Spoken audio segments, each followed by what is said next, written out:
Hello friends, आप सभी का आपके यूट्यूब चैनल पे स्वागत है। और आज इस वीडियो में हम बात करने जा रहे हैं डिपार्टमेंट ऑफ एटॉमिक एनर्जी की तरफ से। यहाँ पर जूनियर परचेज असिस्टेंट और जूनियर स्टोर कीपर का फॉर्म निकला हुआ है।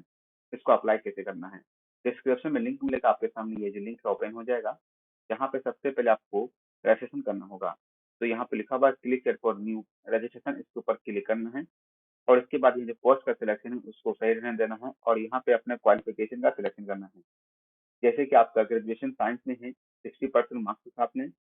कॉमर्स में है, diploma in mechanical engineering, electrical engineering, electronics और कंप्यूटर साइंस में डिप्लोमा किए हैं कि नहीं किए हैं। अगर आप अदर क्वालिफिकेशन का सिलेक्शन कीजिएगा तो यहाँ पे लिख किया जाएगा कि आप एलिजिबल नहीं है। और साथ में अगर आपने बीटेक कंप्लीट किया है तब भी यहाँ पे आप एलिजिबल नहीं है। यहाँ पे लिखा हुआ है कि बी, बीटेक, एमटेक और एमसीए ये भी इन एलिजिबल है। तो कौन अप्लाई करेंगे? बीएससी और बीकॉम और डिप्लोमा वाले बच्चे इसको अप्लाई कर सकते हैं। तो जो भी आपका सब्जेक्ट है आप क्वालिफिकेशन सिलेक्शन कीजिएगा। इसके बाद यहाँ पे आपको जो नाम है आपको अपना नाम लिखना है। उसके बाद आपका जो कैटेगरी है, जिस भी कैटेगरी से बिलोंग करते हैं, एससी, एसटी, ओबीसी, उसका सिलेक्शन करना है। इसके बाद बताना है कि आप केंद्र सरकार के कर्मचारी हैं कि नहीं, आपको यस और नो के ऊपर क्लिक करना है। क्या आप विकलांग रक्षा सेवा कर्मी हैं कि नहीं, आपको यस और नो के ऊपर क्लिक करना है। मैरिटल स्टेटस बताना है, सिंगल है, मैरिड है, विडो है, डाइवोर्स है, विकलांग है कि नहीं, आपको यस और नो के ऊपर क्लिक करना है। या फिर डिपार्टमेंट कैंडिडेट है कि नहीं, आपको यस और नो के ऊपर क्लिक करना है। और फिर यहाँ पे एक्स सर्विसमैन है कि नहीं, आपको यस और नो के ऊपर क्लिक करना है। मेल है, फीमेल है, आप उसका सिलेक्शन करेंगे। इसके बाद यहाँ पे आपका जो ईमेल आईडी है आपको अपना ईमेल आईडी लिखना है। और फिर अपना ईमेल आईडी को कंफर्म भी करना है और उसी प्रकार से अपना मोबाइल नंबर और मोबाइल नंबर को कंफर्म करना है। इसके बाद आपका जो डेट ऑफ बर्थ होगा आपको अपने डेट ऑफ बर्थ का सिलेक्शन करना है।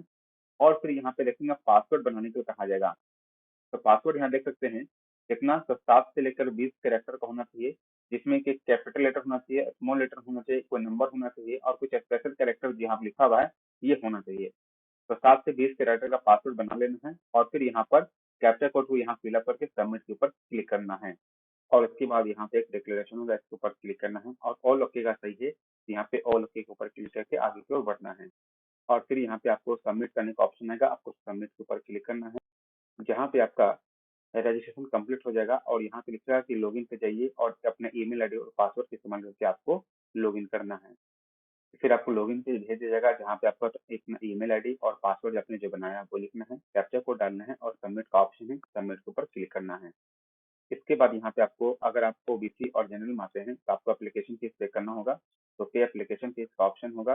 तो इसके बाद यहाँ पे आपके सामने पेमेंट करने का ऑप्शन ओपन हो जाएगा, जहाँ पे कार्ड का माध्यम से, नेट बैंकिंग के माध्यम से, wallet card, cash card, UPI और स्कैन पे के माध्यम से पेमेंट कर सकते हैं। तो जिस भी माध्यम से पेमेंट करना है आपको यहाँ पे देखने को मिलेगा कि कितना पेमेंट करना है। तो यहाँ देखिएगा, जितना पेमेंट को बोलेगा उतना पेमेंट करना है।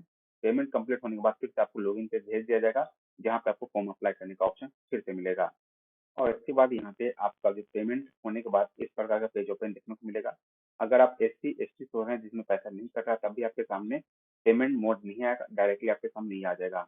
अब यहाँ पे आप देखेंगे कि आपको अपने पापा का नाम लिखना है, मम्मी का नाम लिखना है और उसके बाद आपको नीचे की ओर आना है, जहाँ पे आपसे पूछा जाएगा आपका धर्म क्या है। तो धर्म का जो भी होगा सिलेक्शन कर लीजिएगा। उसके बाद कैटेगरी का कुछ यहाँ पे पूछेगा कि आप माइनॉरिटी में आते हैं कि नहीं, अल्पसंख्यक है कि नहीं, आपको यस और नो के ऊपर क्लिक करना है। अगर यस पे क्लिक करते हैं तो अपना समुदाय का नाम लिखना है, यानी कि रिलीजन का नाम भी लिख सकते हैं। अगर नहीं है तो नो के ऊपर क्लिक करना है। केंद्र सरकार के कर्मचारी है कि नहीं, राज्य सरकार के कर्मचारी है कि नहीं, यस और नो के ऊपर क्लिक करना है। इसके बाद यहाँ पे आपको अपना पारिवारिक आय देना है, या आपने कितना इनकम आपका पूरा घर का है, तो जो भी आपका इनकम सर्टिफिकेट होगा उसमें देख लीजिएगा कितना कुछ मेंशन किया हुआ है। इसके बाद यहाँ पे आईडी प्रूफ देखने को मिलेगा, जो भी आपके पास आईडी प्रूफ देखने को मिल रहा है दे सकते हैं। अगर आपके पास कोई आधार कार्ड है तो यहाँ पे any other government photo ID card है, इसका सिलेक्शन कर सकते हैं। इसके बाद यहाँ पे आपको उस आईडी नंबर देना होगा, जो भी डिटेल्स दे रहे हैं कार्ड का वो आपको यहाँ पे डिटेल भरना होगा। इसके बाद एग्जामिनेशन सेंटर देखने को मिलेगा, देखिए आपको 8, 9, 10 जो सेंटर है यहीं पे है, आपको सिलेक्शन कर लेना है। उसके बाद दूसरा एग्जामिनेशन सेंटर कहाँ देना चाहते हैं उसका भी आपको सिलेक्शन करना है। और तीसरा एग्जामिनेशन सेंटर भी आपको देना है, कहाँ जाते हैं वहाँ सिलेक्शन करना है। ये सभी भरने के बाद आपको नेक्स्ट का ऑप्शन आएगा, नेक्स्ट के ऊपर क्लिक करके आगे की ओर बढ़ना है। और इसके बाद यहाँ पे आपको अपने एड्रेस का डिटेल भरने को कहा जाएगा, जिसमें कि एड्रेस 1 में है अपना विलेज और वार्ड नंबर लिख सकते हैं। एड्रेस 2 में पोस्ट ऑफिस और स्टेशन का नाम लिख सकते हैं। और एड्रेस 3 में डिस्ट्रिक्ट का नाम लिख सकते हैं। उसके बाद किस स्टेट से बिलोंग करते हैं, स्टेट का नाम लिखिए। और फिर आपका डिस्ट्रिक्ट कौन सा है उसका नाम लिखिए। और उसका पिन कोड क्या है वो पिन कोड यहाँ मेंशन कीजिए। अगर आपका परमानेंट एड्रेस कोरेस्पोंडेंस से है तो यहाँ पर टिक करेंगे तो सेम ऊपर नीचे एड्रेस फिलअप हो जाएगा। अगर कोई आपके relative department of atomic energy में काम करते हैं तो उसका रिलेशन यहाँ बताइएगा। अगर नहीं करते हैं तो इसको छोड़िएगा और नेक्स्ट ऑप्शन है इसके ऊपर क्लिक करके आगे की ओर बढ़िएगा। अब इसके बाद यहाँ पे आप देखेंगे आपसे क्वालिफिकेशन डिटेल्स मांगा जाएगा। तो सबसे पहले यहाँ पर 10th का मांगा गया है, तो 10th में आपको लिखना है किस बोर्ड से पास की है, कब पास की है, उसका ईयर आपको सिलेक्शन यहाँ पे कर देना है।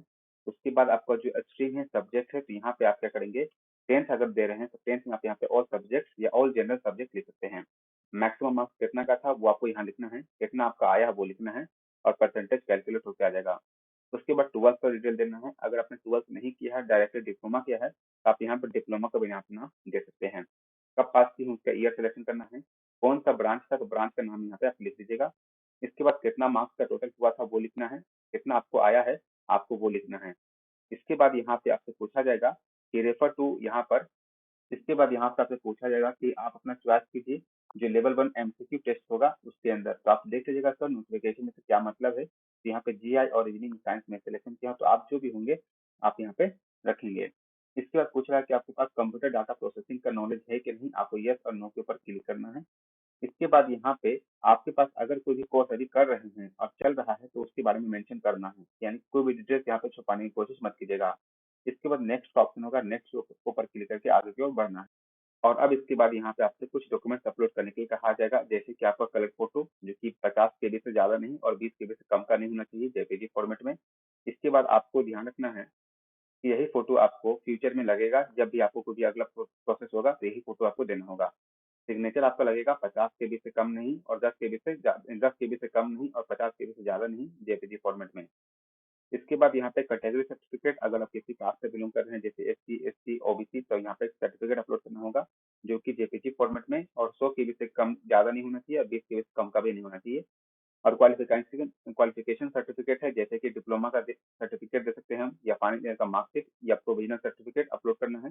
पीडीएफ फॉर्मेट में अपलोड करना है, 20 केबी से कम नहीं और 1 केबी से ज्यादा नहीं होना चाहिए। इन चारों डॉक्यूमेंट को अपलोड करने के बाद नेक्स्ट के ऊपर क्लिक करके आगे की ओर बढ़िए।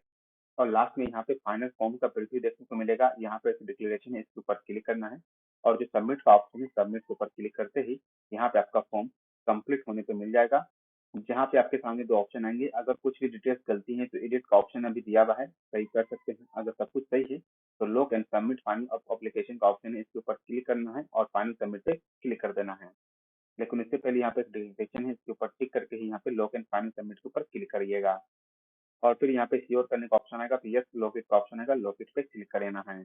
और इस प्रकार से जो फॉर्म आपका है कंप्लीट हो जाएगा। और प्रिंट एप्लीकेशन फॉर्म का ऑप्शन है, यहाँ से प्रिंट निकाल के अपने पास फ्यूचर रेफरेंस पे रख लीजिएगा। आशा करता हूँ फॉर्म भरने का तरीका पता चल गया होगा। अच्छा लगा हो तो लाइक शेयर और चैनल को सब्सक्राइब जरूर कीजिएगा। मिलेंगे जल्दी नेक्स्ट वीडियो में। Thank you for watching this video.